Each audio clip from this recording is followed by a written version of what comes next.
नमस्कार, मैं हूं आकर्षण उपल और इस समय आप ये सीधी तस्वीरें देख रहे हैं करनाल के सेक्टर 12 स्थित हरियाणा शहरी विकास प्राधिकरण के सेक्टर 12 स्थित ऑफिस के बिल्कुल सामने से, जहां पर आप देख सकते हैं कि तमाम ये वो लोग हैं जिनमें किसान भी मौजूद है, जिनकी ज़मीनें हरियाणा शहरी विकास प्राधिकरण ने कुछ साल पहले यानी कि लगभग 80 के दशक में 90 के दशक में जो एक्वायर की थी।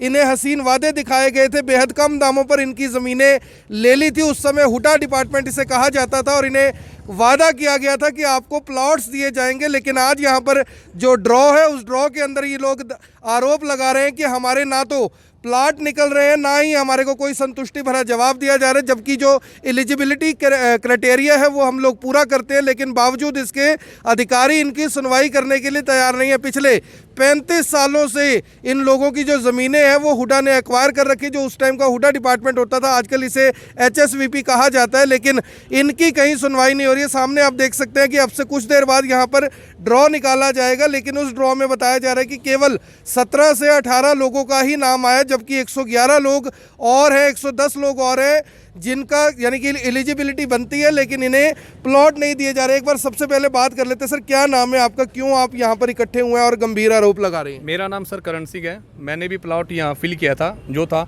मेरी 100% ज़मीन हुडा में एक्वायर हुई है। एक सिंगल टुकड़ा भी ना मैंने कहीं रिलीज़ कराया है और मेरी एलिजिबिलिटी बनती है। जो इन्होंने डॉक्यूमेंट्स फॉर्मेलिटी बोला था, हमने सभी ने, मैंने अकेले ने नहीं, हम सभी ने LO ऑफिस, DTP, तहसीलदार सारी नोटिफिकेशन कराई, हमने डॉक्यूमेंट्स यहाँ जमा कराए, फाइल नंबर लगवाया, सब कुछ लगवाया। हमारे वो डॉक्यूमेंट्स तो अलग है, इन्होंने अपना क्राइटेरिया क्रिएट कर दिया।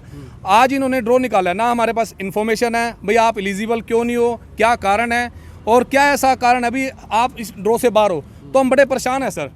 इतना टाइम 35 साल से हम लड़ाई लड़ रहे हैं, कहाँ जाएं सर हम? अगर हमारी ज़मीन बस्ती है, कहते हैं भी आपकी 70% एक्वायर हुई है, 30% हमें दे दो, हमें नहीं चाहिए प्लाट, हमारी ज़मीन दे दो। आपका कहना है कि 100% एक्वायर हो चुके हैं और एलिजिबिलिटी क्राइटेरिया कितने परसेंट का है? 75% का कह रहे हैं, ये कह रहे हैं। जो हमारे पास कागज़ थे, जो डॉक्यूमेंट्स इन्होंने हमें बोला अवेलेबल कराने के लिए, हमने करा दिए, सारी एलिजिबिलिटी हमारी क्लियर है बिल्कुल। उस समय की जो ज़मीन थी 100% आपकी 100%। और उसके बाद एक भी ऐसा किसान नहीं है यहाँ जिसको रिलीज हुआ है। तो सभी के सभी किसान हैं, तब किसान यस खेती करते थे? बिल्कुल, आज भी खेती करते हैं सर। कहाँ जाएं सर हम? गरीब किसान है सर हम, एक प्लॉट नहीं मिल रहा सर हमें हमारी ज़मीन के बदले, क्या करें सर हम? तो आप देख सकते हैं कि पहले ही किसान सड़कों पर है, लेकिन आज भी किसान अब हुडा ऑफिस में पहुंचे हुए हैं, HSVP जिसे आजकल कहा जाता है। अंकल जी, काफ़ी उम्र हो गई आपकी, 1980 में तो आप भी जवान होंगे, जवानी से बुढ़ापा आ गया, प्लाट अभी भी नहीं दिया हरियाणा सरकार ने। 84-85 में सेक्टर 7 की ज़मीन एक्वायर हुई थी जी। और हमारी 100% ज़मीन जा रही है और हमारी कोई सुनवाई नहीं, कोई हमें प्लाट नहीं दिया और ना देने को राजी हैं, गुमराह कर दे। क्या खेल क्या चल रहा है? खेल तो ये आप भी देख रहे, हम भी देख रहे, खेल तो गलत ही चल रहा। तो सरकार तो कहती है हम किसानों के साथ है। सरकार कहती है किसानों के साथ हैं, लेकिन अफसरान नहीं है, अफसर नहीं है उड्डा के, उड्डा के अफसर नहीं है और वो अपनी मनमानी कर रहे हैं। हमारी 100% जारी, फिर भी प्लाट देकर राजी नहीं है, फिर भी प्लाट देकर राजी नहीं है, जबकि इनकी ज़मीनों पर ही आज जितने हुडा के अंदर मकान बने हुए हैं, सार सेक्टर के अंदर मकान बने हैं, ये इन्हीं लोगों की वो ज़मीनें हैं जिन पर यानी कि पहले आपने प्लॉट खरीदे, फिर आलीशान कोठियां बना दी। सर आप अंदर गए थे, मिलकर आए थे, एडमिनिस्ट्रेटर आए हुए हैं यहाँ पे, क्या कुछ बातचीत हुई, कुछ आश्वासन दिया उन्होंने आपको? आश्वासन तो सर बहुत पहले से दे रहे हैं, ये चौथी बार है जब इन्होंने हमारे से प्लॉट अप्लाई करवाए हैं। पहले भी इन्होंने इसी तरह का ड्रामा किया था 4 साल पहले, तो उसके बाद हम लोग हाई कोर्ट चले गए थे। उसमें फिर हाई कोर्ट में इनका वकील लिखित में दे के आया था कि हम 6 महीने के अंदर इनको प्लॉट देंगे। उसके बाद 4 साल गुजरने के बाद पिछले साल इन्होंने दोबारा से ऑनलाइन एप्लीकेशन लिए हमारे से, 50-50 हज़ार रुपये जमा करवाए। आज एक हाँ जी, पहले भी 50 हज़ार जमा करवाए थे, हाई कोर्ट के ऑर्डर के बाद इन्होंने हमारे ब्याज समेत वापस दिए थे वो। अब फिर 50-50 हज़ार ले रखे हैं हर एप्लीकेशन के साथ, सबसे ले रखे हैं। अभी ये कहते हैं भाई आपकी किसी का ये ऑब्जेक्शन, ना तो ये बता रहे कि ऑब्जेक्शन क्या है। अब मैं एडमिनिस्ट्रेटर जी से मिले थे हम, वो कह रहे भाई आपके ना एक कमेटी बनेगी 4 लोगों की और उनके पास आप अपने ऑब्जेक्शन रखना। जब हमने पहले रिपोर्टें सारी पंचकुला कोरोना काल में सर, हम इतनी भीड़ में जब कोई बाहर निकलना नहीं चाहता, हम अपनी परेशानी में पंचकुला भी गए, इनके दफ्तर सारे दफ्तर इनके पास सारा रिकॉर्ड है। जब हुड्डा ने हमारी ज़मीनें ली हैं, हमारे को पैसे दिए हैं, तो इनके पास सारा रिकॉर्ड है। इनको पता नहीं हमारी कितनी ज़मीनें गई हुई हैं। ड्रामा किया सारा का सारा, पब्लिक को बरगला के आज ये कहते हैं भाई आप तो एलिजिबल नहीं हो। हमने कहा भाई कारण बताओ, कहते कारण बाद में बताएंगे, आज ड्रॉ निकाल लेते हैं। आज सर ये ड्रॉ निकाल देंगे यहाँ पे 10 प्लाटों का, 20 प्लाटों का, उसके बाद वहाँ 20-20 फुट कह रहे गड्ढे हैं कई जगह। बाकी लोगों का राइट तो ख़त्म हो गया ना। किसी को आज जो अच्छी लोकेशन तो उनको दे के ये सबको, बाकी लोग कहाँ जाएंगे? वो 20 फुट के गड्ढे में तो इतने का प्लॉट है, इतने की मिट्टी डाल लेंगे लोग। तो आज विरोध करने के लिए आए आप? हम तो विरोध करने के लिए आए हैं, ये ड्रा कैंसिल होना चाहिए। और हाँ, सबकी पहले ग्रीवेंसीज को सोल्व करके जो एलिजिबल हैं उनके, हमारे पहले हमारी पब्लिक हियरिंग की गई, यहाँ पे एडमिनिस्ट्रेटर जी आए थे, उन्होंने सबसे बुला के पूछा है, नोट किया है। उसके बाद भी जानबूझ के ड्रामा करते हैं। पब्लिक हियरिंग क्या है जी? दोबारा हाई कोर्ट जाने के लिए कह रहे हैं। अभी उन्हीं के मुलाजिम थे दूसरे, वो कहते हैं अगर पहले आदेश थे तो कंटेम्प्ट ऑफ कोर्ट बन गया। हाँ जी, अब उनके मुलाजिम खुद कह रहे हैं भाई आपको दोबारा कोर्ट ही जाना पड़ेगा, यहाँ कोई समाधान नहीं होता। हम तो पैसे, हाँ सुबह 10 बजे का टाइम दिया था जी। हम तो यहाँ पे बार बार कोर्टों में जाके जितने पैसे इन्होंने हमारे को दिए थे ना ज़मीन के, वो तो कोर्टों में लग जाएंगे जी हमारे। मिलना कुछ नहीं है। क्या नाम है आपका? राजेश है जी मेरा, फूसगढ़ गांव से हूँ। जहाँ पे आपकी जमीन एक्वायर हुई थी कौन सा सेक्टर है वहाँ पे? 32-33 सेक्टर है और जी। एक्वायर कौन से सन में हुई थी? ये 2004 में हुई थी। 2004 में हुई थी, 16 साल इन्हें भी हो गए। अंकल जी आप क्या कहना चाहेंगे, कौन से सन में जमीन एक्वायर हुई थी? आज यहाँ पर पहुंचे, कुछ आश्वासन दिए किसी ने? यहाँ से तो भाई और भेजे थे, भाई और ने सारा बता दिया। भाई ने हमारे से कैसा बिहेव किया, बेवीन का है ही नहीं। ये तो जमींदार ने फाइल करने के चक्कर में पहले भी बरवाए, कर वही बात है। अब कोर्ट के भी नियम अवहेलना करी ना, और उन्होंने पैसे नहीं दिए, मरते पैसे 50,000 का दिखावा। भाई साहब हमारी 4 लाख रुपए की कीमत से ली थी 2002 में। आज उसके बदले में ये हजारों रुपये मतलब वो कर रहे हैं। हमारा तो 4 लाख रुपये में 1 किला ले लिया। जितनी 4 लाख में 1 किला बेचा था, आज तो 4 लाख में 100 गज का प्लाट नहीं देते। नहीं देते जी, 100 गज का भी नहीं देते, 50 गज का भी नहीं देते। जबरदस्ती लिया था ठीक एक्वायर है, की वो तो यूँ है गवर्नमेंट क्या कहा, हम हाथ जोड़कर रज लिए, हमारी किसी ने नहीं सुनी कुछ भी। पहले भी जी भरे थे, उस टाइम भी मरते हुए दावा को वादा करा था कि हम देंगे। आज फिर इन हमारे हाथ में वही थैला पकड़ा दिया, अब तुम वहाँ जाओ वहाँ जाओ वहाँ जाओ। आज थोड़ी इन 2 साल में क्या अपनी सलाह पाड़ी नहीं करी है, और करने क्या आते हैं ये कौन सा ज़मीन का किले ठेका ले जाएंगे। तो कुल मिलाया का बात यह है, मैं इनसे 20 बार बोला, माँ भाई मैं ब्रेन ट्यूमर का पेशेंट हूँ, और इन्होंने मेरी भी सुनी नहीं।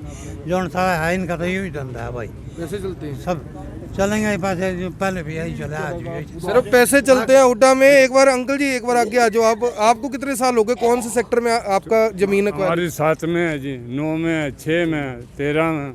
हाँ, आपके कोई 1970 कोई से एक्वायर हो हाँ गई? जी 80-85 करीब एक्वायर होगी जी। लेकिन जब से हम धक्के खा रहे कि कभी क्या 50,000 कराओ, कभी क्या ये कराओ, हम तो इसी चक्कर में कर्जा ले लेके वो करा लिए, कहते हैं किसानों ये कर ले। क्या लग रहा है आपको, वो देना क्यों नहीं चाहती सरकार की? नीयत नहीं है क्या? ये कुछ नहीं देती जी हमारे को, हम तो बिल्कुल भूखे हैं। अंकल जी पैसे क्या से कहना कोई चाहो, कुछ कहना चाह रहे ये थे आप? कहने का मतलब ये है, ये दे कर राजी नहीं है। हमारे जब एक भी बिस्सा जमीन नहीं, जो सेक्टर 13 में हुई, 6 में हुई, 9 में हुई, 60 में हुई, 60 में हुई, आज तक एक प्लाट नहीं दिया इन्होंने, और ना ये देना चाहते। हम तो धरती से बेदखल पागल बना रखा किसानों का, 20 चक्कर लग दिए चंडीगढ़ के, यहाँ के, ये परेशान कर रहे हैं। तो आप देख सकते हैं, ये हमारे साथ एक युवा साथी हैं। दादी जी का प्लॉट एक्वायर हुआ था, पोता यहाँ पर पहुंचा हुआ प्लॉट लेने के लिए। आप देख लीजिए कितने साल पहले की ये पूरी दास्तां है, लेकिन इन्हें भी प्लॉट नहीं मिला। सर क्या नाम है आपका, कौन सी जगह पर आपकी जगह एक्वायर हुई थी, और क्या आप अंदर गए थे? महावीर प्रसाद जी बताए जा रहे हैं, एडमिनिस्ट्रेटर आए हुए हैं, क्या कुछ बातचीत हुई? सर मेरा नाम सूरज लाठरा है, मैं गांव फूसगढ़ का रहने वाला हूँ। मेरी दादी का नाम चांदबाला है। हमारी ज़मीन 32 सेक्टर के मैं नूरमहल होटल के सामने 8 किले हमारी ज़मीन थी। सर वो हमारी ज़मीन 2004 में छीन ली थी बड़े सस्ते रेटों में। ठीक है सर, उस टाइम मेरे फादर बल्कि एक्यूट डिप्रेशन में चले गए, काफ़ी साल उनको ठीक होने में लग गए। उसके बाद ये एक सिर्फ एक आखिरी उम्मीद है कि भाई एक प्लॉट मिल जाए हमको, ताकि क्योंकि कोई फ्री में तो मिलता नहीं है प्लॉट भी सर, पैसे हमको पूरे ही देने हैं जितने नॉर्मल नागरिक को बेच रहे हैं उस पर। बस ये है कि चलो हमारी ज़मीन गई है तो उसमें कोटे का हमारा प्लाट बनता है।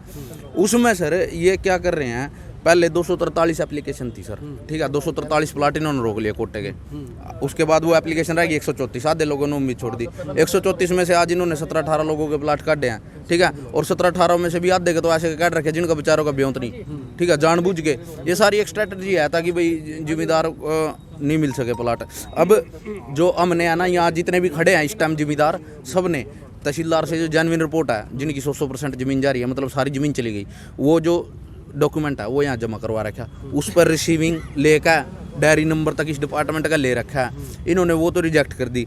फिर फर्जी रिपोर्टें इन्होंने पता नहीं तहसीलदार ने बनाई है कि ना बनवाई जी, मैं यहाँ जाना आपस की मामला ही निकाला। ठीक है जी, अब जैसे मेरी 38 कनाल गई है मेरी दादी की, तो इन्होंने 27 कनाल लिख दी उसमें, और मनैया भी दिखा लिया। अभी मैं कौशिक साहब के पास गया था, मैंने दिखाया, डॉक्यूमेंट दिखाया, प्रॉपर रिसीविंग दिखाई, सारी कुछ दिखाई कि जो जेन्युइन डॉक्यूमेंट है। एल अफसर, लैंड एक्विजिशन अफसर है जी पंचकुला में, उनकी भी रिपोर्ट है मेरे पास सारी रिपोर्ट है, सारे डॉक्यूमेंट में जेन्युइन। आपको कि मीडिया में अभी मैं अपने फादर साहब से ले आके अभी दिखा दूंगा सारी, आपने अगर कैमरे में भी दिखाना, सारा कुछ जेन्युइन ले रहे हैं जी।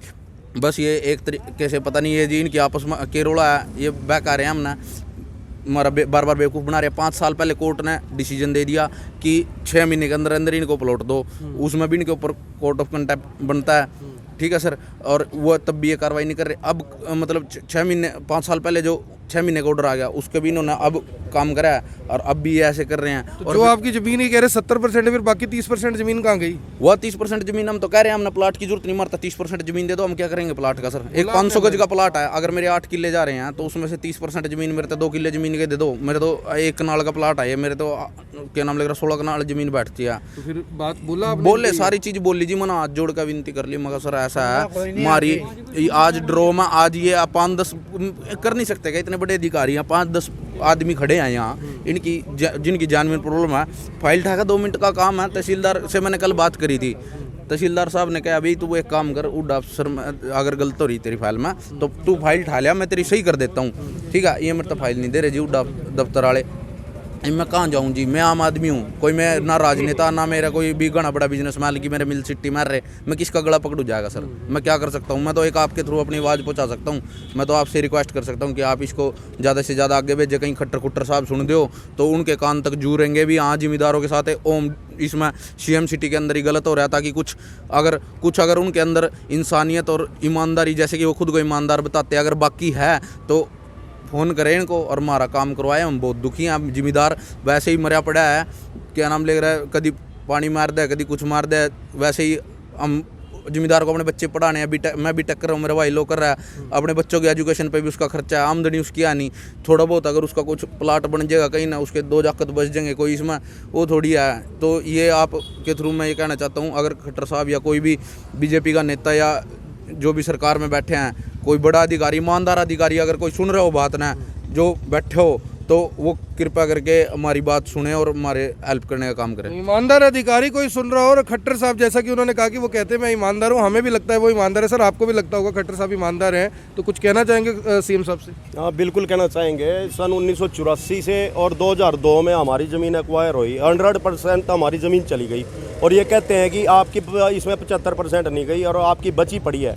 ये कभी कुछ बहाना करके कभी कुछ बहाना। पिछले 7 साल पहले भी हमारे से इन्होंने पैसे भरवाए और उसके बाद वो वापस कर दिए। इसके बाद दोबारा कोर्ट ने ऑर्डर किए, फिर दोबारा एप्लीकेशन ले ली। 2 एप्लीकेशन देने के बाद भी 3 बार जमाबंदियाँ दी इनको हमने ले आगे तहसील से, 3 बार जमाबंदियाँ दी। जो रिकॉर्ड इन्होंने शुरू से ले रखा है एक्वायरमेंट में, हमारे को पेमेंट भी तो दी थी इन्होंने, तो उसका रिकॉर्ड हमें बार बार इनको देना पड़ रहा है। ये ड्रामाबाजी चल रही है और क्या चल रहा है? प्लाट से रोड पे ले आए आपको? प्लाट से रोड पे ले आए। और सन 2002 में मेरी ज़मीन एक्वायर हुई। मेरी मकान बनाने की तमन्ना थी। मैं नवल्टी रोड पे 50 गज के मकान में रह रहा हूँ और मैं सोचता हूँ कि मेरे को मकान यहाँ प्लाट मिले, मैं अपना मकान बनाऊँ। मेरे बच्चे जवान हो रहे हैं, पीछे गुड़िया की शादी की थी, अब लड़के की शादी करनी, मैं बहू को कहाँ बिठाऊँगा? हम इतने परेशान कर दिए कि हमारी अपनी ज़मीन पूरे 1 एकड़ ज़मीन गई हुई है और उसमें से हम 250 गज का प्लाट भी नहीं लेने के हकदार रहे।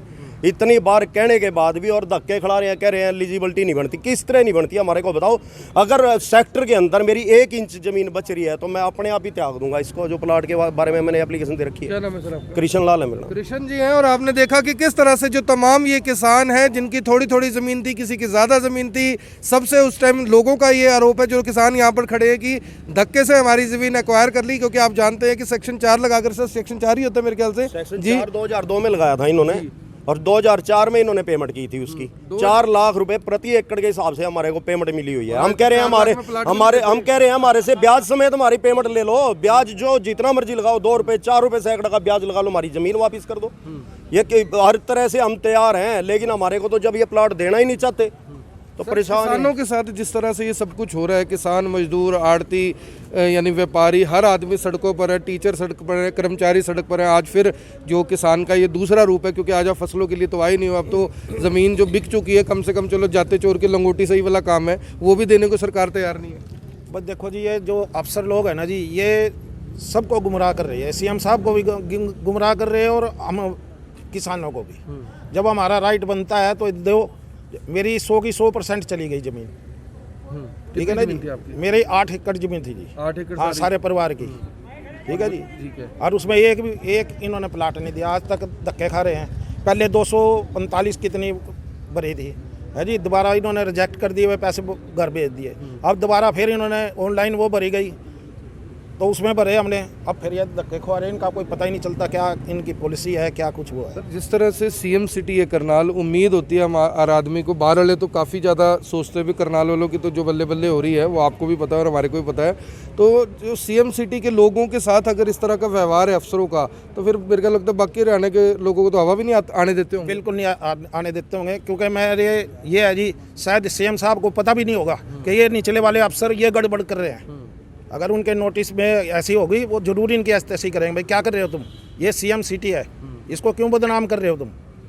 मैं आपको बता दूं कि सीएम साहब से मैंने 3 दिन पहले सवाल पूछा था कि कल्पना चावला मेडिकल कॉलेज में लोगों को इलाज नहीं मिल पा रहा, सीएम साहब इस पर क्या कहेंगे। उन्होंने कहा था मामला मेरे संज्ञान में नहीं है, लेकिन किसान हैं, उन्हें देखिए अभी भी इतना बड़ा बयान सुनने के बाद इन्हें आज भी ये उम्मीद है कि सीएम साहब हमारी अगर बात सुनेंगे तो कम से कम अफसरों की खिंचाई करेंगे। उन्हें पता लगेगा कि कैसे जो सीएम सिटी करनाल के लोग हैं वो फिलहाल परेशान हो रहे हैं। फिलहाल आप देख सकते हैं कि तमाम जो ये किसान हैं अपने अपना हक लेने के लिए HSVP के दफ्तर के अंदर खड़े हुए हैं। सुनवाई इनकी कोई हो नहीं रही। कोई 30 साल से लड़ाई लड़ रहा है, कोई 25 साल से लड़ रहा है, कोई 35 साल से लड़ रहा है, लेकिन बावजूद इसके किसी को अभी तक प्लॉट के नाम पर 1 इंच ज़मीन नहीं दी गई। और ये प्लॉट तब दिए जाने जब ये कह रहे हैं कि ये हमारा कोटा है, पैसे देकर हमें इस ज़मीन को खरीदना है। आप सभी लोगों से अपील है कि इन किसानों की आवाज़ मुख्यमंत्री जी तक पहुंचे, सभी नेताओं तक, मंत्रियों तक, पूरी हरियाणा की जनता तक पहुंचे, पूरे देश की जनता तक पहुंचे। इसलिए इस वीडियो को शेयर ज़रूर करें। आप देख रहे हैं IBN 24। मैं हूं आकर्षण उप्पल, करनाल के सेक्टर 12 स्थित HSVP ऑफिस से आप सभी के साथ लाइव। धन्यवाद।